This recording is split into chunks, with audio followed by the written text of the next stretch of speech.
Hello everyone, आज हम Tomlinson surface tester का स्टडी करेंगे। इसमें आज लेक्चर में प्रिंसिपल, कंस्ट्रक्शन और वर्किंग हम डिस्कस करेंगे। यहाँ पे सबसे इम्पोर्टेंट पॉइंट है कि सरफेस फिनिश टेस्टिंग में कौन कौन से मेथड्स यूज़ करते हैं। इसमें से सबसे पहला है टच इंस्पेक्शन मेथड, सेकेंड है विजुअल इंस्पेक्शन, उसके बाद में है scratch inspection, microscopic inspection and last है फोटोग्राफिक इंस्पेक्शन। यहाँ पे आज हम जो इंस्ट्रूमेंट यूज़ करने वाले हैं वो है टॉमलिंसन सरफेस टेस्टर। उसका प्रिंसिपल देख लेते हैं। It is a direct contact type instrument in which sliding motion of object is converted into line profile by up and down motion of slider with the help of skid। यहाँ पे सबसे important है कि आपको construction उसका समझ में आना चाहिए। कंस्ट्रक्शन आपको अगर समझ में आता है तो उसका आप वर्किंग भी अच्छे तरह से लिख सकते हो। देखिए, surface tester is consist of a stylus and इस सरफेस टेस्टर के स्टाइलस को हम कनेक्ट करेंगे with the help of spring से। एक स्प्रिंग टॉप पे हमने यहाँ पे अटैच कर लिए और दूसरी लीफ स्प्रिंग है जो हम बॉटम पे अटैच करेंगे और इसको एक मेन फ्रेम से कनेक्ट कर देंगे। इसके बाद में जो स्टाइलस है उस स्टाइलस को हम रोलर पे एक कॉन्टैक्ट पॉइंट क्रिएट करेंगे ताकि एक ही पॉइंट पे उन दोनों का कॉन्टैक्ट आ सके। उसके बाद में एक फिक्स रोलर है, वो फिक्स रोलर का और रोलर का मेन जो रेड कलर का रोलर है उसका कॉन्टैक्ट यहाँ पे बना रहेगा। इसके बाद में ये सारा जो स्ट्रक्चर है ये हम मेन बॉडी पे असेंबल कर देंगे और एक स्टील आर्म पॉइंटर है वो पॉइंटर हम रोलर पे फिक्स कर देंगे। ये जो स्टील आर्म पॉइंटर है इसका जो टिप है वो टिप डायमंड टिप रहेगा क्योंकि डायमंड ये हार्ड मटेरियल है। और ये कहाँ पे रहेगा, एक स्मोक स्क्रीन ग्लास है यहाँ पे हम उसको प्लेस कर देंगे ताकि ये स्क्रैच कर सके। तो ये हो गया कंस्ट्रक्शन। यहाँ पे बॉटम ऑफ स्टाइलस में हम एक स्किड यहाँ पे अटैच कर देंगे और वो स्लाइड होगा वर्कपीस पे।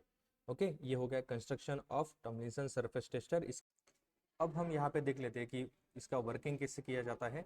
यहाँ पे एक ऑब्जेक्ट हमें चूज करना है जहाँ पे जिसका सरफेस हमें मेजर करना है।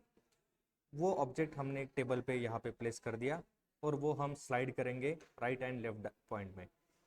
जैसे ही हम राइट एंड लेफ्ट पॉइंट में इसको स्लाइड करते हैं तो ये जो स्टाइलस है ये भी अप एंड डाउन मोशन करेगा। उसका जो प्रोफाइल है उसके प्रोफाइल पे इसका जो पॉइंटर है ये पॉइंटर टच होके अप एंड डाउन यहाँ पे मोशन होगी। ये मोशन होते वक्त ये जो रोलर है जिसका और स्टाइलस का यहाँ पे एक पॉइंट ऑफ कांटेक्ट है, यहाँ पे इस पॉइंट ऑफ कांटेक्ट की वजह से ये रोटेट होगा।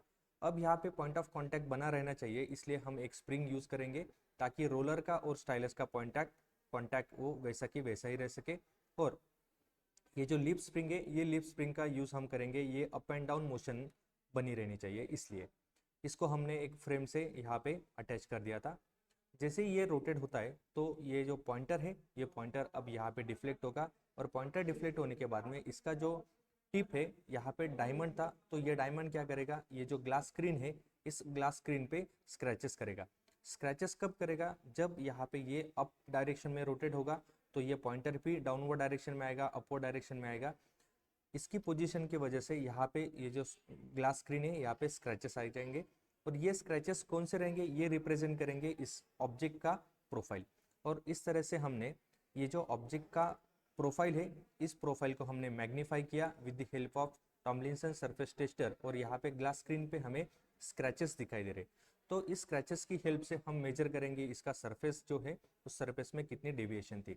देखिए, अब यहाँ पे जो दो लाइन है ऑब्जेक्ट की इनमें जो डिस्टेंस है सरफेस इरेगुलरिटी ये मिनिमम है, ये माइक्रोन में। इसे मेजर करना अगर आपको डिफिकल्ट है तो हमने इसे मैग्नीफाई किया, मैग्नीफाई स्क्रैच किया ग्लास स्क्रीन पे और इसकी हेल्प से हम ये मैग्नीफाई करने के बाद में इजीली मेजर कर सकते हैं क्योंकि ये मेजरेबल हाइट हो गई है।